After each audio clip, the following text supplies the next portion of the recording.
সোমবার মধ্যরাত থেকে শুরু হচ্ছে সমুদ্রে মাছ ধরার ওপর ৬৫ দিনের সরকারি নিষেধাজ্ঞা। ২০ মে থেকে ২৩ জুলাই পর্যন্ত বঙ্গোপসাগরে সব ধরনের মাছ ধরা বন্ধ থাকবে। এতে কর্মহীন হয়ে পড়বেন উপকূলের কয়েক লাখ জেলে। জাটকা সংরক্ষণের জন্য মার্চ এপ্রিল ২ মাস দেশের ৬টি অভয় আশ্রমে মাছ ধরার উপর নিষেধাজ্ঞা শেষ হলো মাত্র ২০ দিন আগে। এরপর নদী ও সাগরে নামলেও আশানুরূপ মাছের দেখা পাননি জেলেরা। নতুন করে আবারও ৬৫ দিনের নিষেধাজ্ঞার কবলে পড়ে তারা আবারও বেকার হয়ে পড়ছেন।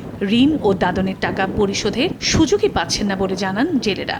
নিষেধাজ্ঞাকালীন নিবন্ধিত প্রতি জেলেকে ৮৬ কেজি করে চাল সহায়তা দেয় সরকার, অথচ তা এখনও পাননি উপকূলের অনেক জেলে। পাশাপাশি রয়েছে সংসারের অন্যান্য খরচ। এতে পরিবার পরিজনের ভরণ পোষণ নিয়ে দুশ্চিন্তায় তারা।